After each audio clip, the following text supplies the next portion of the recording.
Bienvenidos a un nuevo análisis a fondo. Hoy tenemos una misión muy clara, y es examinar un documento bastante revelador que se titula Es hora de cerrar el grifo. Imperativos para la transformación del modelo de aseguramiento en nueva EPS. Hola, ¿qué tal? Sí, es un texto fundamental, porque expone la encrucijada histórica en la que se encuentra el sistema de salud en Colombia, enfocándose sobre todo en su actor principal, que es la nueva EPS. Exacto. Y el objetivo de nuestra inmersión de hoy es entender cómo, cómo los sistemas de salud manejan recursos que son finitos y cómo esa estructura administrativa impacta directamente en la calidad de vida de las personas. Totalmente, porque para quienes nos escuchan hoy, este tema es vital. La forma en que se administra un sistema de salud determina, al final del día, si al paciente se le trata como un ser humano integral o si, digamos, simplemente lo ven como un conjunto de transacciones financieras. Así es. Ok, analicemos esto, porque me gusta mucho el concepto del título. Cerrar el grifo evoca de inmediato la imagen de un desperdicio enorme, ¿no? Como agua botándose. Claro, una fuga constante de recursos. Exactamente. Pero hay que aclarar algo desde ya. No estamos hablando de recortar servicios médicos o de negar atención, sino de detener un desperdicio que es sistémico. Y eso establece el tono de todo el documento. A ver, no es solo un reporte sobre finanzas o contabilidad. El autor lo plantea como un imperativo ético. Un imperativo ético. Me gusta cómo suena eso. Sí, porque proteger el derecho a la salud pasa por cuidar la plata que lo financia. Si los recursos se evaporan por mala administración, pues le estás quitando el derecho a futuros pacientes. Exacta de esta fuga masiva. Y es el modelo de pago actual. Así es. Es lo que llaman el pago por evento. O sea, la facturación por evento. ¿Cómo funciona esto en la práctica para la nueva EPS? Pues mira, el sistema actual opera de una forma muy fragmentada. Bajo este esquema de pago por evento, cada consulta, cada examen de sangre, cada procedimiento pequeño, se factura de forma totalmente aislada. Ya, o sea, te cobran la jeringa, luego te cobran el algodón, luego el tiempo del médico. Exacto. Y eso tiene un efecto dominó terrible, porque convierte a la EPS, que en teoría debería ser una entidad gestora de riesgos de salud, en una simple pagadora de facturas. Una cajera gigante. Básicamente. Y eso genera una espiral inflacionaria que es insostenible a largo plazo. De hecho, el documento clasifica esta facturación como perversa. Wow, perversa. Es una palabra fuerte para un documento técnico, ¿no? Lo es, pero está justificada. La llaman perversa porque crea un incentivo estructural que va en contra de la salud. Piénsalo así. La IPS, que es el prestador, las clínicas, los hospitales, pues obtienen mayores ingresos entre más enfermo esté el paciente y más procedimientos se le realicen. O sea, a ver si entiendo.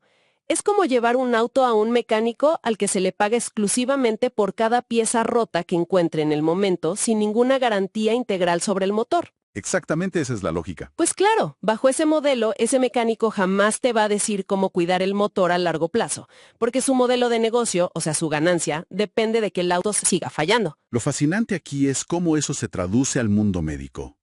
Eso genera lo que el texto llama una sobreutilización de servicios. Más procedimientos no equivalen a mejores indicadores de salud. Claro, te llenan de exámenes que tal vez ni necesitabas. Y el problema es que esas facturas de más diluyen los recursos. Dinero que debería ir a programas de prevención o a cirugías de alta complejidad reales se gasta en duplicidad de ayudas diagnósticas. Y el paciente queda atrapado en el medio. El documento menciona que esto causa una fragmentación de la atención. Es decir, el paciente termina siendo visto como una suma de órganos aislados, no como un ser integral. Totalmente. Un médico te revisa el corazón, otro el riñón, y nadie cruza la información. Y lo peor, hay un desincentivo total a la prevención.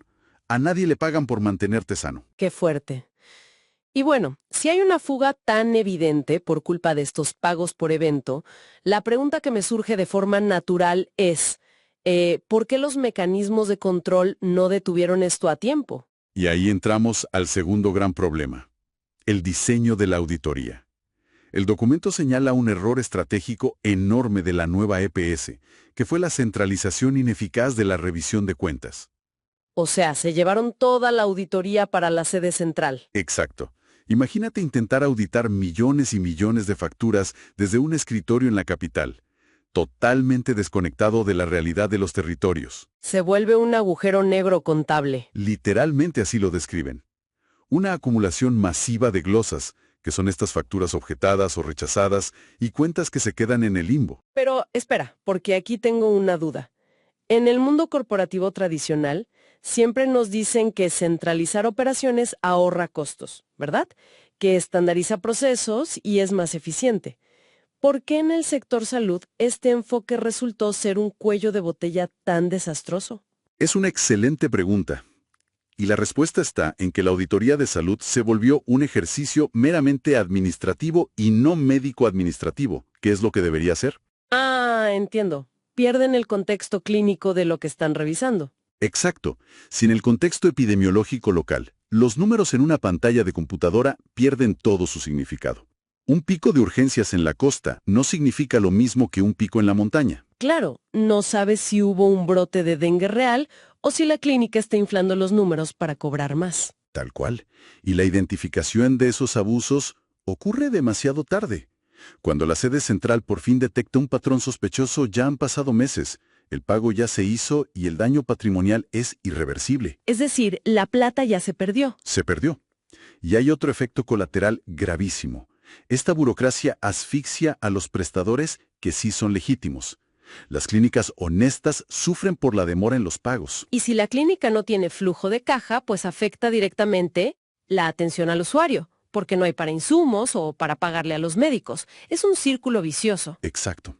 Es un sistema que colapsa por su propio peso burocrático. Bueno, habiendo diagnosticado este doble fracaso, digamos, tanto del pago por evento como de la auditoría centralizada, pasemos a la solución.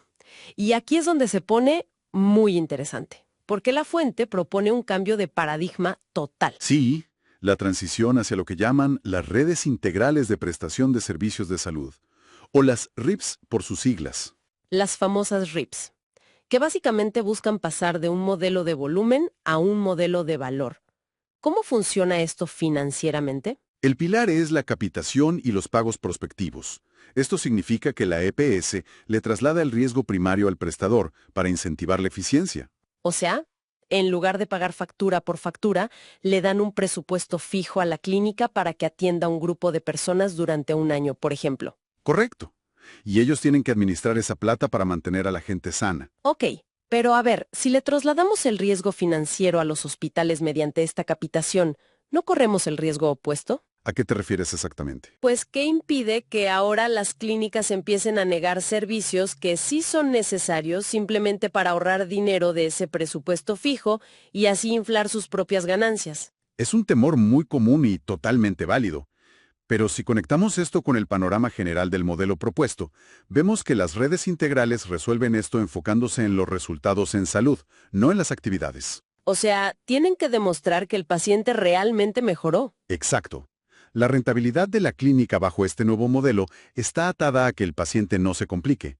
Si le niegan un control a un hipertenso para ahorrar unos pesos hoy, ese paciente va a terminar en urgencias con un infarto el mes que viene. Y esa hospitalización en cuidados intensivos les va a salir carísima y se va a comer todo el presupuesto que les dieron. Precisamente, por eso el incentivo cambia. Les resulta mucho más barato invertir en el fortalecimiento de la atención primaria en salud, la APS. Que el documento menciona que debe ser una puerta de entrada resolutiva y muy preventiva. No solo un lugar donde te dan una aspirina y te mandan a la casa. Tal cual. Una atención primaria fuerte evita que la gente llegue a urgencias. Y esto va de la mano con otro concepto clave del texto, que es la gestión integrada de casos. Que es básicamente la coordinación para que el paciente crónico no se pierda en ese laberinto administrativo del que hablábamos antes. Exacto. Es sentar al cardiólogo, al nutricionista y al médico general a hablar el mismo idioma sobre el mismo paciente. Suena ideal, la verdad. Pero me imagino que para que este nuevo modelo de salud basada en valor funcione y pues no se corrompe en el camino, necesita una vigilancia completamente diferente. Totalmente. Y ahí entramos a la solución para el problema de la auditoría que mencionamos antes. Hay que devolver el control a las regiones. El retorno al territorio. Reempoderar las auditorías regionales. Y el texto usa un término muy específico aquí, que es la auditoría concurrente. Así es. La auditoría concurrente significa hacer la revisión en el sitio, en tiempo real. Validar que el servicio sí se prestó, que el paciente sí está en la cama y que el tratamiento es pertinente médicamente. Me encanta. Es la diferencia entre un árbitro que intenta pitar un partido de fútbol viendo una repetición pixelada al día siguiente desde otro país versus un árbitro que está ahí mismo, corriendo en la cancha viendo las faltas en tiempo real. Que es una analogía perfecta, porque estar en la cancha permite detectar anomalías locales de inmediato. Si hay un pico raro de facturación, el auditor regional puede cruzar la calle y dialogar directamente con el gerente de la IPS para pedirle explicaciones. Claro, no hay que esperar meses a que un correo vaya y vuelva a Bogotá. Exacto. Pero claro, llegar a este punto no es mágico. El documento traza una hoja de ruta de 4 fases muy claras para lograr esta transformación. Sí, repasemos esas fases, pero que son la carnita del asunto operativo. La fase 1 es diagnóstico y contratación. Que básicamente es la transición, migrar los contratos viejos de pago por evento a este nuevo modelo de capitación, empezando por los servicios de baja y mediana complejidad que son más fáciles de predecir. Luego viene la fase 2, que es la desconcentración operativa. Es enviar a los equipos técnicos y de auditoría de vuelta a las regiones, sacarlos de la oficina central y ponerlos en el territorio. Un reto logístico enorme, me imagino. Pero la fase 3 es la que a mí me parece más crítica, y es la integración de datos. Ah, sí. Esta es la herramienta tecnológica vital. Consiste en tener una historia clínica que sea verdaderamente interoperable entre todas las clínicas y hospitales de la red. Y esto es lo que finalmente conecta todas las piezas, ¿no? Es lo que evita que se repitan los exámenes de sangre en 3 clínicas distintas y que el paciente deje de ser tratado como una simple suma de órganos. Totalmente. Sin esa interoperabilidad, el médico general no tiene cómo saber qué le recetó el especialista el día anterior. La tecnología es lo que amarra el modelo preventivo. Y para cerrar el ciclo, tenemos la fase 4, que es la evaluación de resultados. Están atados a una buena gestión del riesgo y, muy importante, a la satisfacción del usuario. O sea, si la gente se siente bien atendida y no solo si los números cuadran en un Excel. Exactamente. Bueno, a modo de conclusión de este análisis, queda clarísimo que la nueva EPS, y diría que cualquier aseguradora en la misma posición, no puede seguir siendo una espectadora pasiva de cómo se gasta la plata. No, el status quo ya no es una opción. La transición hacia este modelo descentralizado y de redes integrales es lo único que promete verdadera sostenibilidad financiera. Y no solo eso, sino que promete recuperar la confianza del usuario y garantizar equidad en la salud. Por eso el autor insiste en que cerrar el grifo es un imperativo ético. Un sistema de salud sano es aquel que recompensa la salud, no la enfermedad. Así de simple. Es una frase poderosa, recompensar la salud y no la enfermedad. Y bueno, entonces, ¿qué significa todo esto para nosotros a nivel de calle? Digamos, me deja pensando mucho en el rol de las personas. ¿En qué sentido lo dices? Pues a ver, si los sistemas de salud a nivel macro logran esta transformación monumental, si pasan de ser pagadores de enfermedades a gestores de bienestar basados en valor y prevención, Ajá. pues la pregunta es, ¿cómo cambiará eso nuestra propia responsabilidad individual, no? Si el sistema evoluciona para que la enfermedad deje de ser lucrativa, ¿estamos realmente listos como sociedad para asumir el nivel de autocuidado activo que requiere un ecosistema genuinamente preventivo? Es una reflexión muy profunda, porque claro, el sistema puede poner toda la infraestructura, la tecnología y los médicos, pero el paciente tiene que poner de su parte. Exacto. Dejar de esperar que nos arreglen cuando ya estamos rotos y empezar a cuidarnos para no rompernos en primer lugar. Una red verdaderamente integral exige un usuario integral. Totalmente de acuerdo. Bueno, creo que hemos desmenuzado este documento bastante bien, dejando claro cómo la eficiencia administrativa puede salvar el derecho a la salud. Ha sido un análisis muy enriquecedor, de verdad.